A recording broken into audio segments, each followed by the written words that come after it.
नमस्कार, मैं हूं दीपक चौरसिया। टुनाइट विद दीपक चौरसिया में आपका स्वागत है। बीते कुछ दिनों में तथाकथित बाबाओं ने लोगों की धार्मिक भावनाओं और आस्था पर गहरी चोट की है।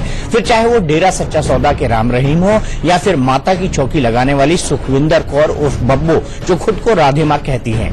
एक मामला खत्म नहीं होता और दूसरा सामने आ जाता है। कुछ दिनों पहले ही राम रहीम को बलात्कार का दोषी ठहराया गया और जल्दी ही डबल मर्डर केस में फैसला आने वाला है। ठीक राम रहीम जैसा मामला दिल्ली में सामने आया है, जहां एक महंत सुंदरदास पर उसकी शिष्या ने यौन शोषण का आरोप लगाया है। महंत सुंदरदास का संबंध राजस्थान से है, लेकिन उसने दिल्ली के सब्जी मंडी इलाके में अपना आश्रम बना रखा है। आरोप है कि महंत ने अपनी शिष्या के साथ छेड़छाड़ की, जिसके बाद महंत के खिलाफ केस दर्ज कराया गया। उसका मामला 2014 का है। पीड़ित महिला के मुताबिक वो अपनी मां के साथ महंत के आश्रम में सत्संग के लिए आया करती थी। महंत सुंदरदास ने पीड़िता की दूसरी शादी अपने एक भक्त से करवाई, जिसके बाद महिला और उसका पति सत्संग के लिए आश्रम आते थे। बिठाओ ना। इस दौरान मौके का फायदा उठाकर महंत शिष्या के साथ जोर जबरदस्ती किया करता था। हैरानी की बात यह है कि पीड़िता की सास और देवरानी भी जबरन उसे महंत के कमरे में भेजते थे। जब इस बात की शिकायत पीड़िता ने पति से की और महंत का विरोध हुआ, तो इन दोनों को महंत की तरफ से जान से मारने की धमकियां मिलने लगी। इसके बाद पति पत्नी ने आश्रम जाना छोड़ दिया और इसी महीने महंत की शिकायत पुलिस में कर दी। सवाल यह है कि इन पाखंडियों को आस्था से खिलवाड़ करने से कैसे रोका जाए और भक्ति का भ्रष्टाचार कैसे खत्म होगा, इन सवालों पर हम कर रहे हैं बड़ी बहस। हमारे साथ कुछ खास मेहमान भी जुड़ रहे हैं, उनसे आपका परिचय कराएंगे, लेकिन पहले सुनिए पीड़िता का वो बयान जिसमें वो दिल्ली के पाखंडी बाबा सुंदरदास पर बेहद गंभीर आरोप लगा रही है। वो कभी मेरे सिर पे हाथ रखता, फिर पीठ पर लेके जाता, गलत तरीके से छूने की कोशिश करता और जो कपड़े वो खुद पहनता था वो टोटली असभ्य थे। बिल्कुल पारदर्शी धोती लपेटता था जिसमें सब कुछ नजर आता था। ये घटना इतनी शर्मनाक थी कि मैं इसका जिक्र किसी से भी नहीं कर पाई और मुझे धमकी मिली थी कि अगर इसका जिक्र किसी के सामने भी करा जाएगा तो हम तुम्हें और तुम्हारे पति को जान से मरवा देंगे। तो सवाल यही है कि आखिर धर्म के नाम पर अधर्म और पाखंड की ये दुकान कब बंद होगी। इस बड़ी बहस में शामिल होने के लिए हमारे साथ मौजूद है संदीप मिश्रा, जो रेप के दोषी राम रहीम के डेरा सच्चा सौदा के प्रवक्ता हैं। इसके अलावा कोमल है, जो रेप के आरोपी आशा राम की समर्थक है। हमारे साथ खुद को राधे मां कहने वाली सुखविंदर कौर के समर्थक एकांश भारद्वाज भी है। इसके अलावा हमारे साथ जुड़े हैं आचार्य विक्रमादित्य, जो धर्मगुरु है। हमारे पैनल में अखिल भारतीय हिंदू महासभा के पंडित नंद किशोर मिश्रा भी मौजूद है। मैं बता दूं कि आचार्य विक्रमादित्य और नवल किशोर मिश्रा जी, बाबा नवल किशोर मिश्रा जी, नंद किशोर मिश्रा जी, ये हमें बताएंगे कि आखिरकार आस्था के नाम पर ये जो भ्रष्टाचार हो रहा है, जो धर्म के नाम पर भ्रष्टाचार हो रहा है, इसके आरोपियों को सजा क्यों नहीं मिलनी चाहिए। विक्रमादित्य जी, मैं आपसे शुरुआत करता हूं। मुझे सबसे पहले ये बताइए कि आखिरकार ये पाखंडी बाबा कैसे इतनी दिनों तक सरवाइव कर जाते हैं? इसका कारण क्या है? क्या हम लोग आस्था के नाम पर जो भ्रष्टाचार हो रहा है उसके लिए हमारा समाज इतना वल्नरेबल है? सर, मेरा अनुमान ये है कि इसका मुख्य कारण है हमारी सरकारी व्यवस्थाएं। सरकारी व्यवस्थाओं के अंतर्गत जितना काम किया जा रहा है, अगर आप किसी भी बाबा के ऊपर लें, इतने पुराने एलिगेशन है और उनको इतनी देर न्यायिक प्रक्रिया को पालन करने में 20-20 साल लग जाते हैं। एक गलत काम कभी हुआ और तुरंत उसकी यदि सजा नहीं मिलती है, तो इतने सालों में वो जो अधर्म कार्य किया गया उससे बचने के बहुत सारे रास्ते प्राप्त हो जाते हैं। तो हमारी न्यायिक प्रक्रिया इतनी अच्छी होनी चाहिए, सुदृढ़ होना चाहिए, क्योंकि जनमानस जो है वो बहुत साधारण होता है, उनकी सोच बड़ी साधारण होती है और बहुत बड़ी जल्दी विश्वास कर लेते हैं। और भारतीय संस्कृति में और संत समाज को तो इतना आदर दिया गया है, इतने सम्मान के साथ देखा गया है कि उनके ऊपर कोई लांछन लगाने की बात सोचता भी नहीं है। हर वेश में साधु के रूप में परमात्मा को ही वास हमारे संत समाज बचपन से ही ऐसी शिक्षा दी जाती है। आप सोचें कि रामायण के काल के अंदर भगवती सीता का जो अपहरण किया, उस एक रावण ने आकर, राक्षस ने आकर कोई और वेश नहीं चुना, एक साधु का वेश ही चुना कि उनको एक गलत कार्य करने के लिए। तो हमें इस समाज को प्रक्रिया के तौर पर ऐसा उदाहरण सरकार की तरफ से, सरकारी व्यवस्थाओं की तरफ से ऐसा बनाना पड़ेगा, कोई भी गलत कार्य कोई करे तो उसको कोई प्रोटेक्शन ना मिले। आज हो क्या रहा है कि न्यायिक प्रक्रिया के कारण से, सरकारी व्यवस्थाओं के कारण से आपकी कहां गई पुलिस, कहां गया आपकी अथॉरिटी, अनेक प्रकार के लांछन लगे, वो प्रूव नहीं हो पाते, 20-20 साल लग जाते हैं प्रूव करने में। ठीक है, बाबा होने के बावजूद भी एक और पास करूंगा। एक मिनट विक्रमादित्य जी, एक एक करके बात करें ना। एक तरफा भाषण देने से बातचीत का सॉल्यूशन होगा नहीं होगा। बाबा पंडित नवल किशोर मिश्रा जी, नंद किशोर मिश्रा जी, आपका नाम इसमें गलत लिखा है, नंद किशोर मिश्रा जी, मैं आपसे ये जानना चाहता हूं पंडित जी कि आप मुझे ये बताइए कि आप बाबा रामपाल, बाबा राम रहीम, आशाराम, जिन पे आरोप या तो तय हो चुके हैं या उन पर इतने सीरियस एलिगेशन है कि बचने की कोई गुंजाइश नहीं है, राधे मां पर भी एलिगेशन है, ऐसे कई सारे ढोंगी साधु संत महंत हैं, क्या आप इनको साधु संत मानते हैं? देखिए, गोस्वामी तुलसीदास जी ने कहा कि हरित भूमि तृण संकुला समूही पर ही नहीं पंथ, जिन पाखंड विवादते लुप्त हुई सदग्रंथ। तो इन पाखंडियों के वजह से राष्ट्र की भी बदनामी हो रही है, हिंदू सनातन की भी बदनामी हो रही है, और इसमें जो है सरकारी मशीनरी भी उतनी ही दोषी है, क्योंकि पब्लिक जो जनता है भोली भाली है। अब बड़े बड़े नेता जो हैं जाकर उनका चरण चुंबन करने लगते हैं और उनके देखा देखी पब्लिक भी पीछे पीछे चली जाती है और पब्लिक ठगी जाती है इन पाखंडियों से, ठगों के माध्यम से। तो इन ठगों का इलाज करने के लिए दंड की जो प्रक्रिया है उसको तीव्र करना पड़ेगा और दंडित करना पड़ेगा, दंडित करना पड़ेगा। आप राम रहीम के प्रतिनिधि हैं संदीप मिश्रा जी, मुझे बताइए कि बाबा पे बलात्कार का आरोप प्रूव हो चुका है, 2 मर्डर के केस उन पर और चल रहे हैं, 16,000 करोड़ का साम्राज्य है, आपने भोले वालों को ठक्कर ही खड़ा किया है। जवाब दूं?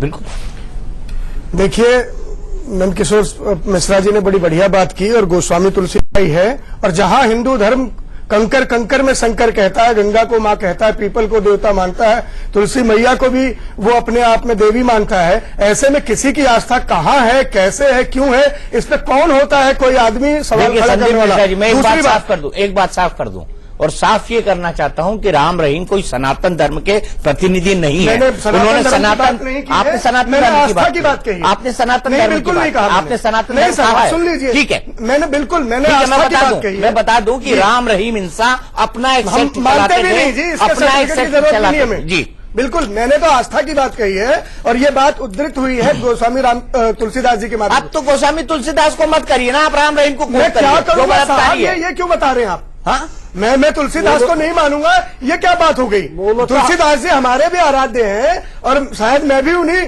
वंशज से होऊंगा। रही बात आपने इंसा जो बना लिया, आप नहीं, मैं मिश्रा हूँ, मिश्रा हूँ, आप संदीप मिश्रा इंसा हो नहीं हूँ, आप प्रवक्ता है उस डेरा तो क्या हुआ? दीपक चौरसिया जी, मैं आज भी संदीप मिश्रा हूँ, आप मेरी आजादी पर प्रश्न चिन्ह न लगाएं। मैं आपसे सवाल, एक बात आपने मुझसे पूछा था कि आज भी आपने कहा आस्था पे चोट हुई। 6 करोड़ लोगों में से सिर्फ 6 गद्दार अभी तक मिले और जिनमें से 5 गद्दारों के खिलाफ मुकदमा दर्ज हो गया है।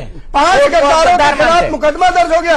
आपने एक भी बार वो खबर नहीं चलाई। चलिए ठीक है, उसे भी चलाइए, आप जवाब दीजिए। मूलतः प्रश्न यहाँ पर है कि संत और अपने भारत में, हिंदुस्तान में नाना पंथ हैं, कबीरपंथी हैं, नानकपंथी हैं, दादूपंथी हैं, सनातनी हैं, शैव हैं, वैष्णव है, शाक्त हैं, परंपरागत हैं। और इन पाखंडियों ने अपने भौतिक चकाचौंध के दिखाकर जनता को ठगने का काम किया। कोई संत भौतिक साम्राज्य खड़ा नहीं करता है, संत तपस्वी होता है, तपस्या ही उसका बल होता है, उसके अतिरिक्त कुछ नहीं होता है। उसका चरित्र, उसकी वाणी, उसका उठना बैठना, ये सारी। अब संत कहां से फिल्म बनाने लगे, संत कहां से गायक हो गए, संत कहां से नाचने लगे, यह कौन सा संतत्व का परिभाषा है? बताइए। बात बढ़िया कही पंडित जी कि बहुत तरह के यहाँ पर पंथ हैं और धर्म हैं। जरूरी थोड़ी ना मैं आपके रास्ते पे चलूंगा, मेरा अपना मार्ग है, मैं उस मार्ग में नाचूं, गाऊं, ढोल पीटूं, बजाऊं। आपको क्या एतराज है साहब? मैं आपसे सर्टिफिकेट क्यों लूं? कौन है आप? किससे पूछूं मैं? आपके पीछे 500 लोग भी नहीं होंगे साहब जी। हमारे यहाँ 6 करोड़ लोग, 6 करोड़ लोग आज भी उसी आस्था के साथ, उसी बल के साथ, उसी तप के साथ, राम रहीम जी के साथ। बिल्कुल ISI सर्टिफिकेट है। ISI हमारे पास एक लॉकेट, जो आपने लॉकेट कहा साहब, वो लॉकेट एक आदमी को नंबर से मिला हुआ है।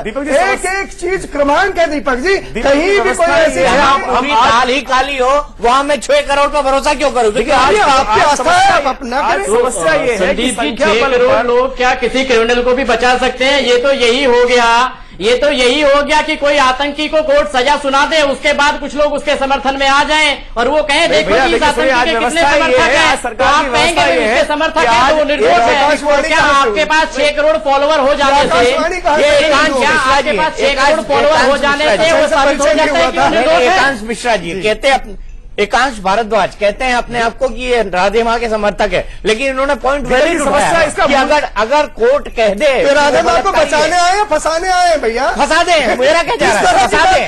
फंसा दे। आप राधे माँ के प्रवक्ता बन के आए हैं, उन्हें फंसाने आए। चलिए ठीक है, गुनहगार है तो समस्या कुछ बचा नहीं सकता। संजीव जी अगर कोई गुनहगार है तो भारद्वाज जी एक मिनट रुक जाइए। भारद्वाज जी मैं आपके पास आऊंगा, मेरा कहना यह है कि आज सनातन पद्धति को जिस प्रकार से पदभ्रष्ट करने के लिए आज व्यवस्थाएं जो की जा रही है, आज मैं कह रहा हूं सरकारी तंत्र उसका कितना जिम्मेदार है। देखिए आज रामपाल जी को 2008 में एक सजा मिलती है, 2012 में वो वापस बाहर आ जाते हैं, एक्विट होकर बाहर आ जाते हैं, और उसके बाद आप एक तरफा बोलना बंद करिए, इनका ऑडियो बंद करिए। आज समस्या कुछ और है। आज सरकारी तंत्र के अनुसार से जो कार्य किए जा रहे हैं, एक व्यक्ति को सजा दी जाती है पहले और 2 साल 4 साल बाद वो बरी होकर बाहर से आ जाते हैं, कोई एविडेंस नहीं मिलता, कुछ नहीं मिलता। तो जो ऑर्गेनाइज वे में जो पैसे का खेल चल रहा है जिस प्रकार से गलत है, तो पहले दिन से गलत है। तो न्यायिक प्रक्रिया ढंग से करने का प्रयास करें, न्यायिक प्रक्रिया ढंग से नहीं हो रही है, फिर आस्था पे चोट पहुंचती है। आज मैंने किसी पे विश्वास किया और उसको सरकार उठा के अंदर ले जाती है, कल उसको छोड़ देती है, तब आप समझे। आज जो भी सनातन पद्धति के अनुसार से आज एक अखाड़ा परिषद ने व्यवस्था करी, ये समस्या क्या हो गई कि लोग इतना मॉब इकट्ठा कर लेते हैं और उसके बाद जो कहते हैं लोग को उसके अनुसार चलाने का प्रयास करते हैं। ये कहा गया है कि एक उर्दू में कहावत है, आवाज़े खलक नक्कारा खुदा। तो आज ये व्यवस्था वो चल रही है कि जो लोगों के द्वारा कहलाया जा रहा है उसको सत्य मानने का प्रयास करें दार्शनिक तौर पे, परंतु सत्य को छुपा रखा है। आज सनातन पद्धति का सहारा लेकर तथाकथित रूप से बहुत सारे लोग हमेशा वैसे तो उगते रहे, और आज जिस प्रकार से जो वर्चस्व चल रहा है उसका वास्तविकरण आज अखाड़ा परिषद ने एक बहुत बढ़िया पहल करी। उन्होंने कहा कि जो सनातन पद्धति के अनुसार से उनका पालन नहीं करते उनको उन्होंने सामने लाके कर दिया, वो लिस्ट बना के दे दी। उन्होंने ये कह दिया कि सनातन पद्धति में नहीं है, इसीलिए उन्होंने उसको बहुत बढ़िया बात कर दिया। और आपने बहुत बढ़िया बात कही देवकी नंदन जी, आपने बहुत अच्छी बात कही।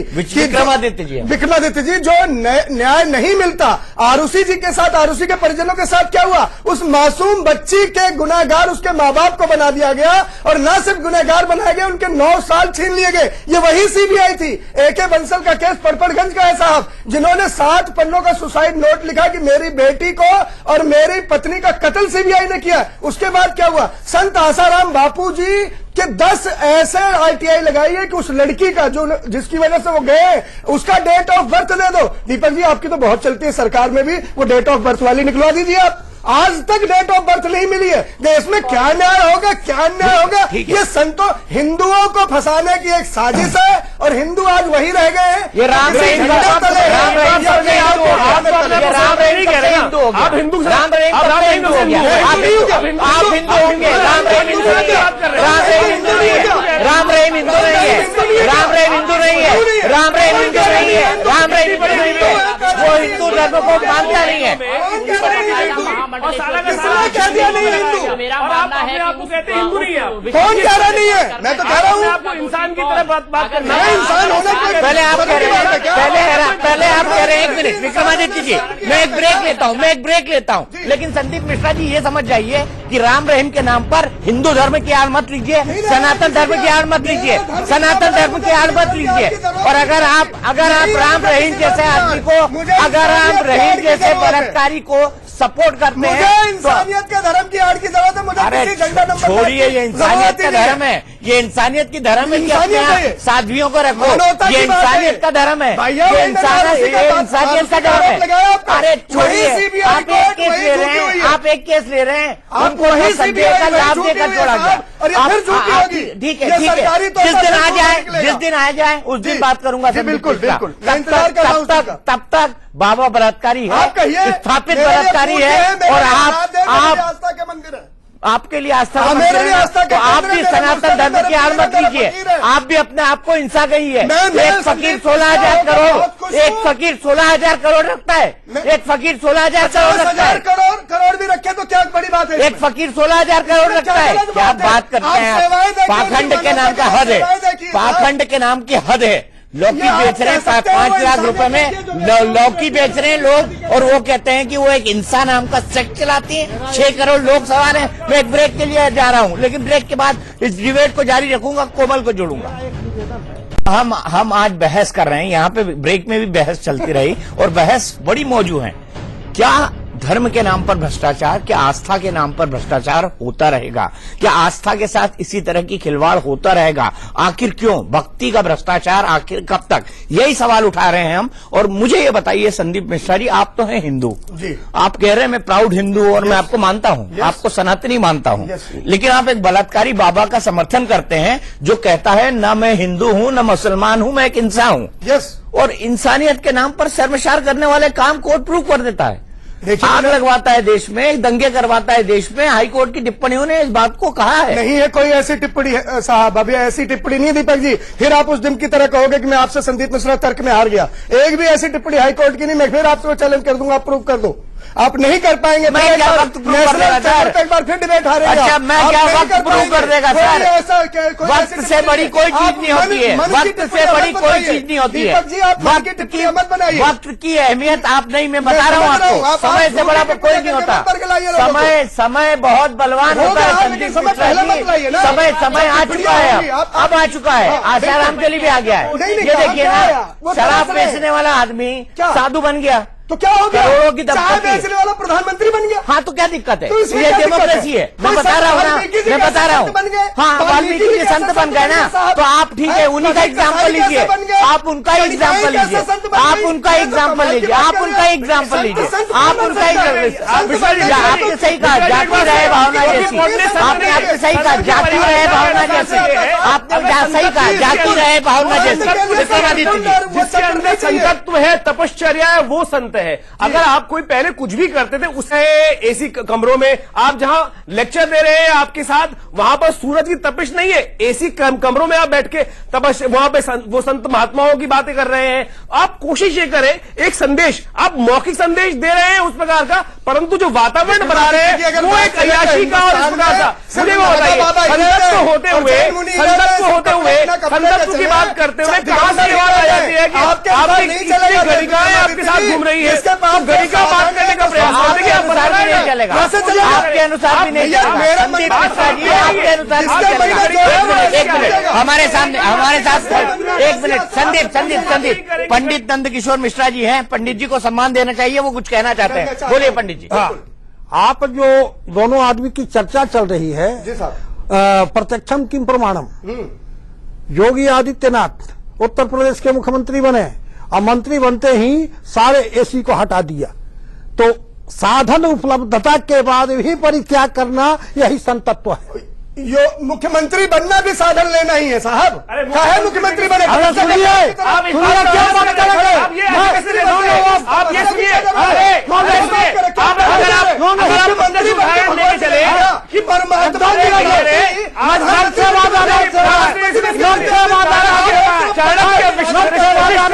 प्रत्यक्ष उदाहरण है।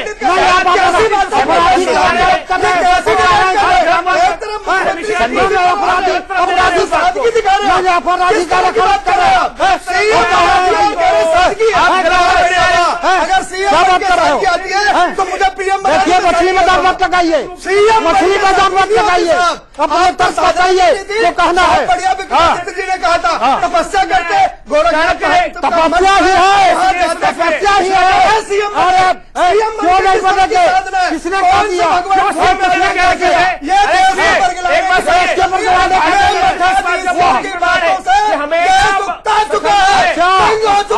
ये त्रिपुर करने लगी है। Time out, Sandeep time out, Sandeep time out, Sandeep time out, time out, time out. एक मिनट। पंडित जी अपनी बात करें। संदीप, कैसे बता रहे हैं? संदीप कैसे भक्ति होगी? पीएम बन के कैसे भक्ति होगी साहब? विक्रमादित्य का सिंहासन ले लो। यहाँ क्या परी नहीं चाहिए? क्या बात कर रहे हैं साहब? की बात कर रहे हैं। किस तरह का प्रवचन कर रहे हैं?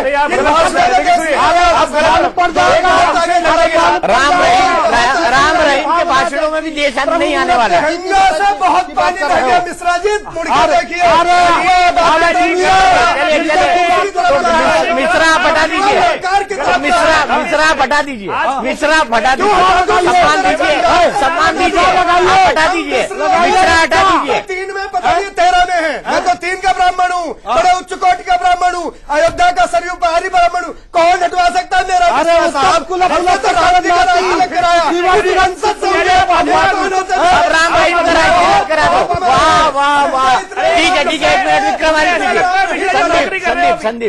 संदीप मैं सिर्फ एक बात कहना चाहता हूँ। नौकरी नहीं करा नौकरी आप करो। आपको अगर नौकरी ना कर रहे होते कोई, अगर नौकरी ना कर रहे होते, मुझे लगता है नौकरी कर रहे हो। जी नौकरी कर रहे हो लगता है। अगर नौकरी नहीं कर रहे होते तो आपने आगे मिश्रा की जगह इंसा लगा दिए होते। अगर नौकरी नहीं कर रहे होते तो इंसा लगा दिए होते। कर रहा हूँ और ता उम्र आखिरी सांस तक करता रहूंगा। नौकरी की दरकार आपको विक्रमादित्य जी। मुझे नौकरी की दरकार नहीं है। मुझे नौकरी की नौकरी करो तो परमात्मा की नौकरी करो। आप एक बात का लालच लगाने की आवश्यकता नहीं है। मिश्रा जी देखिए, सुनिए, अगर आप मैं आप गलत बात कर रहे हैं, मंत्री को उनके प्रवक्ता बचाते हैं तो संजीव जी की भी मजबूरी है, क्योंकि वो उनके प्रवक्ता है तो उनको तो बचाव करना ही पड़ेगा। राधे राधे हो गई क्या? जय श्री राधे हो रही है क्या भैया? संजीव जी आपकी मजबूरी हम समझ रहे हैं। आपकी मजबूरी होगी भैया। आप क्यों इस ब्राह्मणों को और इसको घसीट रहे हैं? आप अपनी मजबूरियों की वजह से कम ब्राह्मणों को बदनाम ना करें। मैं भी भारद्वाज हूँ, मुझे भी बड़ा बुरा लगता है, मुझे भी बड़ा बुरा लगता है कि आप अपनी मजबूरियों की वजह से ब्राह्मणों को छोटा करते जा रहे हैं। मिश्रा जी गरिमा, आपने कैसे कहा कि मैं नौकरी कर रहा हूं? आपने बात ऐसे रखी, आप गरिमा से गिर रहे हैं, आप बहस में कर रहे हैं। गरिमा त्याग में गरिमा से आपकी भक्ति हो, मैं भक्ति में मैं कोई भक्ति का आक्षेप नहीं कर रहा हूँ। आप गरिमा रखे, आप गरिमा रखे शब्दों की, आप कोशिश करें गरिमा से ना गिराए। आप ब्राह्मण है, बढ़िया है, कोशिश करें गरिमा से ना गिराए। महिलाएं उसको भी वक्त दे देते हैं। कोमल, मुझे ये बताइए आप मुझे ये बताइए, सिर्फ ये आशाराम पर इतने आरोप क्यों लगे? आप बोलेंगे आरोप तो राम पे भी लगे थे, आरोप तो कृष्ण पे भी लगे थे, तो ये बूटलेगर जो है ये इतना बड़ा संत हो गया कि करोड़ों का साम्राज्य खड़ा कर ले। आपकी परमिशन हो तो उत्तर दे सकते? हाँ बिल्कुल, मेरी तो परमिशन ही है। मैंने बुलाया क्यों?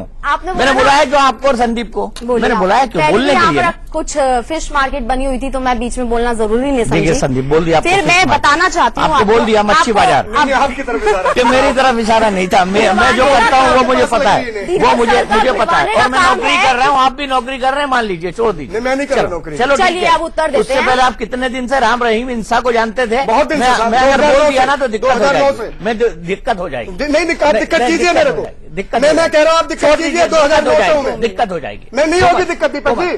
कोई भी बात ऐसी नहीं करूंगा जिससे दिक्कत हो। 2009 से हूँ मैं वहाँ। ठीक है। आरोप लगना जरूरी यही है कि किसी का कैरेक्टर, उसका असैसिनेशन हम यहाँ बैठकर करें। आरोप जरूर लगते हैं, कोर्ट में इस बात की तय किया जाता है कि आरोपों में कितनी प्रामाणिकता है। आरोप लगने से सब कुछ सिद्ध नहीं हो जाता। मैं यहाँ ये बोलना चाहती हूँ, जैसे इन्होंने आरुषि मर्डर केस पे बताया, साध्वी प्रज्ञा को 9 साल बाद छोड़ा गया। अत्यंत उनको प्रताड़नाएं दी गई, कैंसर तक हो गया उनको, परंतु उनको बेल नहीं दी गई। क्या हम आज उनको ये बोला जाता है कोई भी आरोप उन पर साबित नहीं होता, 9 साल के बाद उस लेडी को छोड़ दिया जाता है? क्या हम ला सकते हैं उस लेडी के 9 साल वापस? यहाँ आरोप जरूर लगे हैं, परंतु कोई भी आरोप आसाराम बापू पे साबित नहीं हुए हैं। साथ में मैं आपसे ये कहना चाहती हूँ कि हिंदू संत समाज पे कोई भी आरोप लगे और हम मीडिया न्यूज में बैठे, क्या इंडिया मीडिया का यही कार्य करता है कि यहाँ बैठकर हम सारे संतों का कैरेक्टर असैसिनेशन करें? कोर्ट है, उनको अपना काम क्यों नहीं करने देते? नहीं, बिल्कुल क्यों मीडिया ट्रायल्स चलाते हैं, रोज डिबेट चलाते हैं? बिल्कुल ठीक बोल रहे हैं। आरोप लगे हैं, आरोप साबित होने में, आरोप लगने में बहुत ये तो आरोप साबित होने के बाद भी नहीं मान रहे। तो आप आसाराम बापू की बात कर रहे हैं तो सिर्फ आरोप लगे हैं। और सबसे बड़ी, सबसे प्राइम जो चीज होती है मीडिया में, जब से रेप में होता है, बिल्कुल मेरे लिए नहीं, 4 करोड़ फॉलोअर्स के लिए वो बापू हैं। आप आपके लिए 4 नहीं करोड़ है। बोल दो, वो मेरा 6 करोड़ बोल संविधान, दे। मेरा मैं क्या गिन रहा हूँ, संविधान देश को जनगणना मुझे कर रहे हैं। right to religion देता है, मैं उसे मानती हूँ। ठीक है, राइट टू ठीक है, रिलीजन मैंने देता है। तो आप भी कई बार अगर सुने मुझे गए। राइट टू हाँ, रिलीजन उनके देता आश्रम है में तो कई आप बार उसमें इंटरव्यू आपने हस्तक्षेप बापू करने का वाले बताया। मैंने कोई एक बार नहीं लिया है सिर्फ, और क्या क्या उसी क्या एक कहा बार में था, कई बार बापू कहा है क्या आपने। कहा था, क्या कहा था, नीलम दुबे को भी पता है, क्योंकि उन्होंने कहा था, उन्होंने सुनिए सुनिए सुनिए, उन्होंने कहा था कि मैं ऊपर बैठूंगा, आप नीचे बैठना और आप मेरा इंटरव्यू करेंगे। मैंने बोला मैंने ऐसे बहुत से बाबा और साधु संत देखे हैं, आपके भी बाबा राम रहीम को मेरे सामने वो बैठे जी। और उन्होंने सवालों के जवाब दिए, बिल्कुल दिए। और उन्होंने सवालों के जवाब दिए और मैंने उनसे एक एक आरोप पर पूछा। ये मेरे पत्रकार का काम है। बहुत बढ़िया काम। अगर पत्रकार का ये काम है कि संदीप मिश्रा की बात को भी वो वैल्यू दे रहा है, तो वो राम रहीम की बात को भी वैल्यू देगा, वो देगा। बिल्कुल और देगा। मैंने वो मौका इसको क्या बोलते हैं आपके आशाराम को भी दिया, और आशाराम के साथ साथ उनके बेटे को भी दिया। बेटा नारायण साईं जब तक गिरफ्तार नहीं हुआ था, मैंने बोला था इंडिया न्यूज का फोरम है, आप आकर सवालों के जवाब दीजिए, लेकिन उन्होंने नहीं दिए। मैं तो आज इन्विटेशन देता हूँ। वो यहाँ पर आकर उनको जवाब देंगे, उनको जिनको जवाब देने थे, मीडिया कॉन्फ्रेंस करनी थी, उन्होंने कर दी। वो अपने नहीं, स्टूडियो में आए, उसमें ठीक है, वो जी, बात और करेंगे। कभी ये और मैं मौका आपसे राधे ये भी में कहना दीजिए ना, चाहती हूँ कि आप क्यों एक कचहरी खोल के बैठ जाते हैं? पिछले 1.5 साल से आप हर रोज एक ये मीडिया कचहरी पे खोल के क्वेश्चन बैठ होना जाते चाहिए। हैं, जिसमें इससे फोकस सजा काम सुना नहीं है देते कि हैं रोज कि राधे माँ और टाइम बब्बो जो है उन्होंने सिर्फ ये संतोष किया, नाथ उनके ऊपर पुरुषों ये पे, आरोप उनके है। पैसे कभी assassination पे उनसे भी लगाए रूबरू गए, होइए, क्यों कभी लगाए जाते उनको हैं? भी जानिए न्याय कि प्रक्रिया है, सच्चाई क्या है। हमें 7 दिन पूर्ण पहले विश्वास सुनो, है। 7 दिन पहले ये तथाकथित राधे माँ सुखविंदर कौर उर्फ बब्बो उर्फ गुड़िया, उसका इंटरव्यू मैंने दिखाया था, सिर्फ वो अपना पॉइंट ऑफ व्यू रख सके। लेकिन इसका मतलब ये नहीं है कि मैं अपना पॉइंट ऑफ व्यू बदल दूंगा। संदीप मिश्रा बहुत अच्छे तर्क देते हैं, क्योंकि ये बहुत अच्छे क्राइम रिपोर्टर रहे हैं, लेकिन जरूरी नहीं है कि राम रहीम और हिंसा के बारे में ये जो कुछ जानते हैं। राम रहीम में आपको कोई दिक्कत नहीं देता। संदीप जो आप काम कर रहे हैं उसमें करें। एक बात का जवाब फले फूले। 1.5 साल हो गया भारद्वाज जी, राधे माँ पे आरोप लगाए हुए आपके एकांश भारद्वाज जी, तथाकथित एकांश भारद्वाज जी, मैंने एकांश भारद्वाज जी, एकांश भारद्वाज जी, एकांश भारद्वाज जी, आप सबसे हुई क्या आज तक? ये किसके साथ है इनको खुद को नहीं पता। ये राधे माँ के साथ है कि राधे माँ के साथ नहीं है, ये राम रहीम के साथ है कि राम रहीम के साथ नहीं है, इनको खुद को नहीं पता। भगवान इनको माफ करे, इनको माफ करे। और बहुत बहुत शुक्रिया राहुल भारद्वाज, राम रहीम के डिबेट में साथ आने के लिए नहीं बहुत हूं, बहुत मैं राधे माँ के शुक्रिया। साथ मैंने हूं। आपको बुलाया, मैंने बहुत बड़ी कहा गलती है कर दी कि थी, लेकिन उनके संदीप ऊपर मिश्रा, आरोप- मेरे पास वक्त बहुत कम है, मैं इस डिबेट को कंक्लूड करना चाहूंगा। लेकिन मुझे भी आज लग रहा है कि भक्ति का भ्रष्टाचार इस देश में चरम पर है। हम काले धन की बात करते हैं, हम बाकी चीजों की बात करते हैं, हम देश के सिस्टम को साफ करने की बात करते हैं, हम ब्लैक मनी की बात करते हैं, हम आतंकवाद की बात करते हैं, लेकिन भक्ति के भ्रष्टाचार की बात नहीं करते। आजकल भी कई ऐसे संत पैदा हो गए हैं जो फिल्में बनाकर अपना संदेश दे रहे हैं, दे, हमको कोई दिक्कत नहीं है, लेकिन भारत के कानून को न तोड़े, उनके लिए इलीगल मीन्स का इस्तेमाल न करे, उसके लिए किसी छोटे मजलूम आदमी को न दबाएं। आज की तारीख में कई लोग ऐसे मौजूद हैं जो छोटे हैं, उनकी औकात कुछ नहीं है, लेकिन उनको इन संतों के द्वारा प्रताड़ित किया गया है और इसके कई मामले सामने आए हैं। मैं ये नहीं कहता कि मैं जो कह रहा हूं सही है, आप खुद डिसाइड करें कि इस देश में भक्ति के नाम पर भ्रष्टाचार हो रहा है या फिर नहीं, या फिर परंपराओं के नाम पर आज भी इंसान को लूटा जा रहा है। फैसला आपका है। भक्ति का भ्रष्टाचार मेरा एक शब्द है।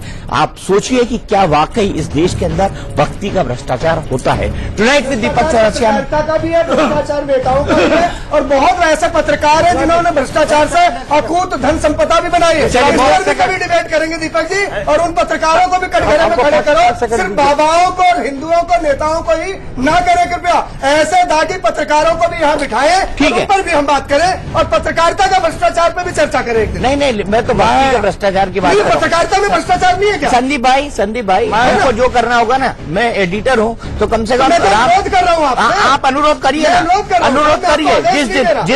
जिस दिन हमारा हमको लगेगा कि ये वाकई मुद्दा उठाने लायक है, जनता को लगेगा साहब, आपको नहीं हाँ, लगेगा। ठीक है, जिस दिन ये जनता को लग रहा है, जनता आवाज भी उठा रही है। का विषय है, हमें उस पर ही छोड़ देना चाहिए। हम कौन होते हैं बैठ के डिसाइड करने वाले? चलिए कि ठीक जो है, संत पे आरोप लगे हैं, चलिए उसको ठीक ना है, माने। ठीक क्यों हम इस बात पे यहाँ बिल्कुल पर मत डिबेट मानिए, कर रहे हैं? बिल्कुल मत मानिए, बिल्कुल मत मानिए, बिल्कुल मत मानिए, बिल्कुल मत मानिए। लेकिन ठीक है कोमल, टाइम आउट, ठीक है, टाइम आउट कोमल। मैं आपके मीडिया के माध्यम से अखाड़ा परिषद और काशी विद्वत परिषद से आग्रह करता हूं कि जिनको महामंडलेश्वर बनाया जाता है उनके चरित्र की छानबीन की जाए, उसके बाद वह दायित्व दी जाए।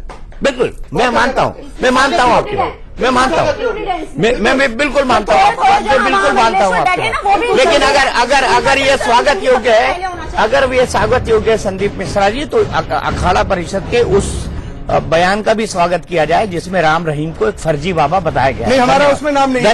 धन्यवाद, बहुत बहुत शुक्रिया, बहुत बहुत शुक्रिया। किसी को किसी के सर्टिफिकेट की जरूरत, किसी को किसी के सर्टिफिकेट की जरूरत नहीं है। जनता का सर्टिफिकेट सबसे बड़ा है, सबसे बेहतर है, सबसे बेहतर है। ठीक है, मेरी डिबेट कोई मायने नहीं रखती, मैं कोई मायने नहीं रखती, जनता तक जानी चाहिए, आपकी डिबेट मायने रखती है। नहीं, मेरी डिबेट कोई मायने नहीं रखती। मुझे अच्छा लगता है जब आपके तर्क खारिज हो जाते हैं। नहीं, आप नेशनल चैनल पे कह देते हो संदीप जी आप तर्क में जीत गए, मैंने गलती की। चलो, मुझे बहुत अच्छा लगता है। आप खुश हो रहे हैं ना, आप खुश हो रहे हैं, बेटी को पाकिस्तानी बेटी कह देते हैं, मुझे बड़ी अच्छा लगता है। जब आप हाईकोर्ट की टिप्पणी नहीं आती और कह देते टिप्पणी है, मुझे बहुत अच्छा लगता है। बहुत अच्छी बात, झूठ बोलते पकड़े जाते हैं, मुझे सच में दिल से खुशी होती है। आपके झूठ को दुनिया देख रही है, मुझे खुशी हो रही है। चलिए, लोकतंत्र अच्छी बात है ना, मैंने आपको संदीप जी इतना मौका दिया कि आपने मुझे झूठा साबित कर दिया। शुक्रगुजार हूं मैं। नहीं, आपने मुझे झूठा साबित कर दिया, मैं आपका बहुत बहुत शुक्रगुजार हूँ। और मैं उन आदमियों से हूँ जो अपने अंदर झांकता हूँ सबसे पहले, और अंदर झांक के अपने आप को जवाब देता हूँ, किसी दिन अंदर झांककर संदीप मिश्रा जो एक कर्मकांडी ब्राह्मण है, सरयुपारी ब्राह्मण है, वो एक दिन आंखें बंद करके सोच ले कि जो वो कह रहा है उसको कितना मानता है। ठीक है भाई, ब्रेक। आज फिर ब्राह्मण का बेटा आगे है।